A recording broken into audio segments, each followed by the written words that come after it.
Hello and welcome to the Minimum Competence episode for Wednesday, July 24th, 2024. I'm your host for today, Andrew Leahy, a tax and technology attorney from New Jersey. On today's episode, we have attorneys rallying behind Kamala Harris, Trump's complaint against Harris taking over Biden's funds, Rivian facing trial over Tesla trade secrets, a federal judge upholding the FTC's non-compete ban, and a bipartisan bill targeting the Texas two-step bankruptcy tactic. Let's remember, the best way to predict your future is to create it and read today's legal news. On this day in legal history, July 24th, 1925, John Scopes, a high school teacher in Dayton, Tennessee, was found guilty of teaching evolution, a violation of the Butler Act. This state law prohibited the teaching of any theory that denied the divine creation of man as taught in the Bible, specifically targeting Charles Darwin's theory of evolution. The trial, famously known as the Scopes Monkey Trial, became a focal point for the intense debate between modern science and religious fundamentalism. Scopes was represented by the prominent attorney Clarence Darrow, while William Jennings Bryan, a three-time presidential candidate, argued for the prosecution. The courtroom drama was a media sensation, highlighting the cultural clash of the Roaring Twenties. Although Scopes was found guilty and fined $100, the trial's significance extended far beyond the verdict. It sparked national discussion on academic freedom, the separation of church and state, and the role of science in education. The conviction was later overturned on a technicality, but the Butler Act remained in force until 1967.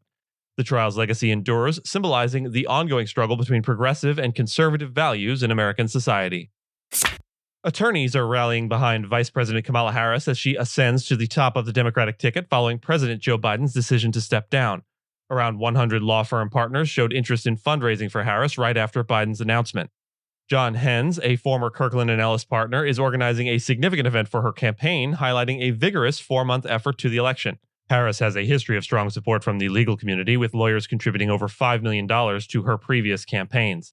Notable attorneys like David Frederick and Roberta Kaplan have pledged their support, emphasizing the importance of defeating the former president and preserving the rule of law. The legal sector has proven to be a reliable fundraising source for Harris, with her receiving substantial donations from firms such as Paul Weiss and Kirkland.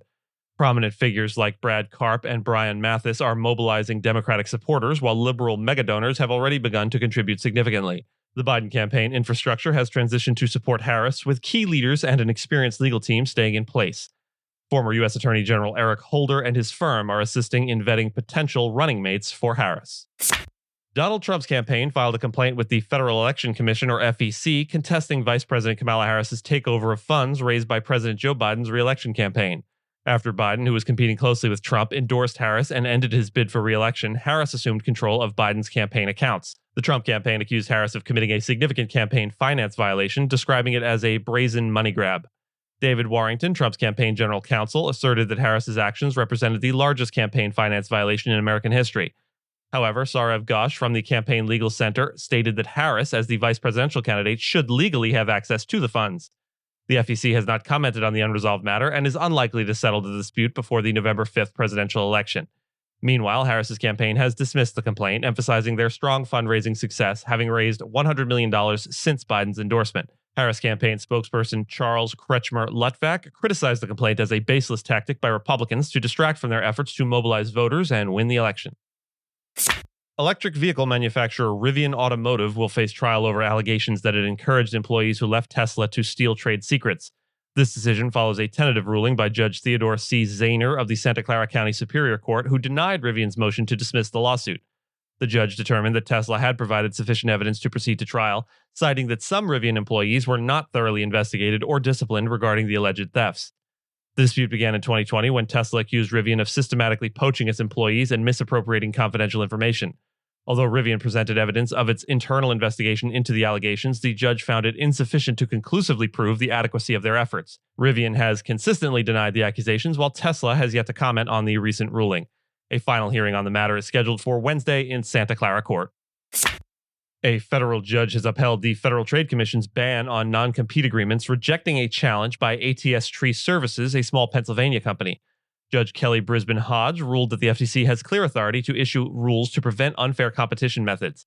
ATS Tree Services, which employs about 12 people, failed to show it would suffer irreparable harm if the ban took effect and could not prove the FTC lacked authority. The ruling contrasts with a July 3rd decision by Judge Ada Brown in Texas, who sided with a Texas tax firm and the U.S. Chamber of Commerce, arguing the FTC lacks the authority to enforce such rules. The White House praised Hodge's decision as a victory for workers and small businesses, while the FTC spokesperson highlighted that the ruling supports the FTC's role in banning non-compete clauses. ATS Tree Services argued that banning non-compete agreements would harm its business by undermining employee training investments, but the judge found insufficient evidence to support this claim.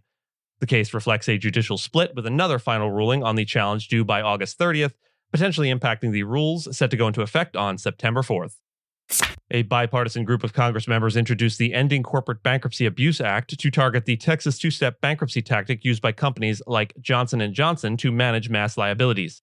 The tactic involves placing an affiliate into bankruptcy to evade responsibility and delay justice for consumers. The proposed legislation aims to prevent such maneuvers by presuming bad faith in bankruptcies with clear signs of being a Texas two-step. Indicators of bad faith include manufacturing a connection to the bankruptcy venue, gaining a litigation advantage, prearranged deals capping liability funds, recent formation through divisional mergers, fraudulent transfers, or lack of valid reorganization purpose. The bill seeks to standardize federal rules for dismissing such bankruptcies across circuit courts. Additionally, it prohibits litigation pauses for non-bankrupt affiliates involved in the Texas two-step within the past 4 years, specifically targeting cases with over 100 tort claims.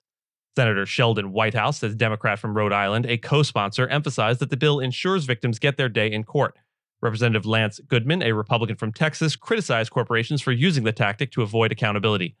The bill is also backed by Senator Josh Hawley, a Republican from Montana, and Representative Amelia Sykes, a Democrat from Ohio. And with that, I thank you so much for listening to Minimum Competence, your daily news podcast for lawyers. If you're looking for more than Minimum Competence, links to further reading on all the topics touched on today are in the show notes. Reviews go a long way towards helping new listeners to find our show. If you have a moment and can leave a rating or review on your podcast player, we'd sure appreciate it. And if you know someone that might be interested in a story we cover, consider sending them the episode. But remember, nothing here should be construed as legal advice, because it is certainly not that.